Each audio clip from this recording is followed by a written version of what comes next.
were founder of USA. You were credited with pioneering the two revenue streams involved with cable, licensing and advertising.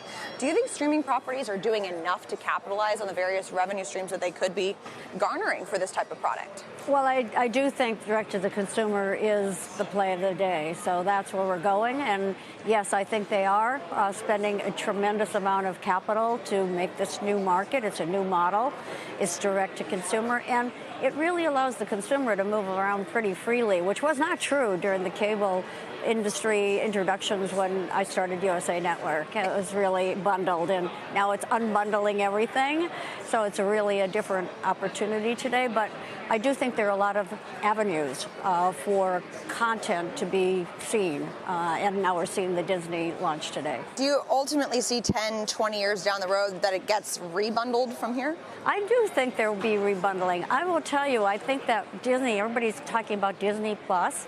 But Disney plus ESPN plus Hulu for $12.99 a month is really a pretty attractive bundle for a lot of people. The Disney Plus, I think, is very attractive for families, for kids. I think the launch today at 6 a.m. is kind of a sign that they're going after the family audience and not launching last night at midnight as some of the other streaming services did. Kids aren't really up at midnight, but they are up at 6 a.m. oftentimes. So, I mean, I think it had a different tone to it as launching, and they made a play for the family, I think. We were having the conversation earlier, Kay, about the profitability of the model that is now being abandoned, how great it was. You were a part of that, of course, having, as many as 100 million people in your universe, all of them paying, most of them not watching. Yeah.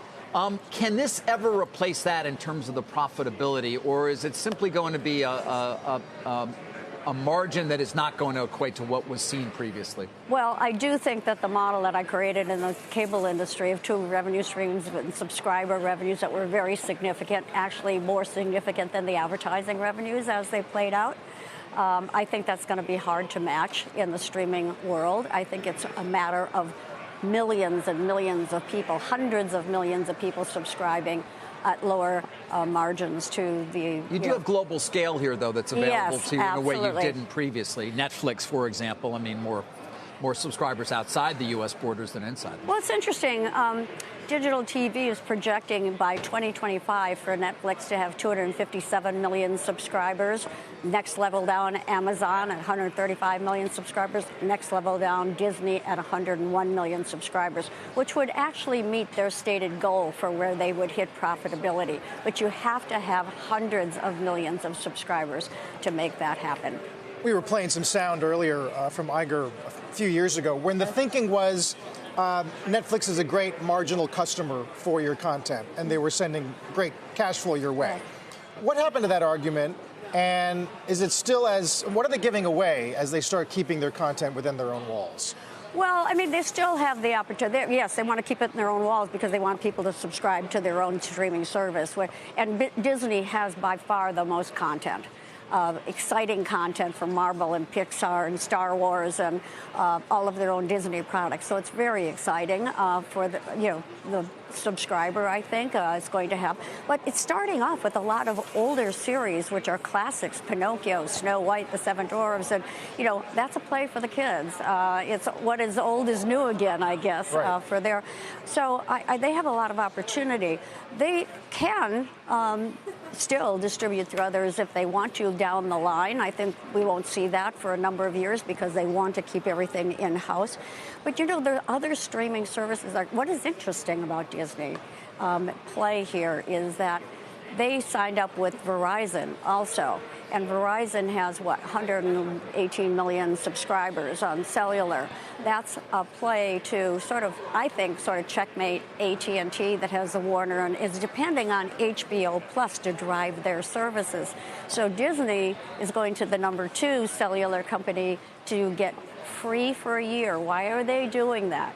They're doing that to get people signed up and used to having the service. It jumpstarts and that's the what numbers. AT&T is doing through their cellular. Or Amazon to sell Prime. It's become like milk at the grocery store, right? Yeah, exactly. But I do think that the subscriber will start to get confused, and probably will sign up for those that really feel that they really want to watch, and they're not going to sign up for 18 or 20 different streaming services. And I think that eventually people will start to have their own little bundle that they'll make. But the consumer will be in charge of which ones they choose now. And that was not true when I launched USA. Do you expect people from the beginning to sign up for a bunch of these things and then kind of sort through it? Or do you think people will kind of wait and see which streaming product has the hits that they want to be watching and that people are buzzing about, and then choose to sign up?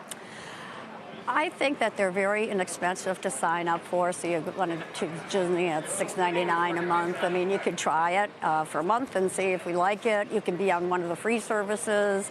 Same thing with AT&T. Netflix doesn't do the same thing. They don't need to. They're so far out in front. They've captured a big majority of the U.S. customer that they're going to get. I think they're only projecting another 6 or 7 million U.S. customers at this time. A lot of it's international, so they don't need to do that. They've got the customers, and I think people will stay with them.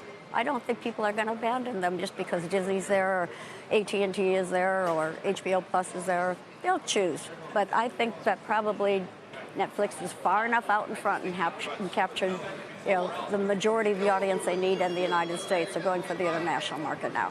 Well, if they're anything like me, they will sign up and then forget to cancel and just will have these subscriptions that stick around for a little bit. And I think that happens as well. So we'll see what the future brings. But it's a much harder marketing play today. With you've got to market each one of these to the consumer, and I think that the consumer's going to get overload.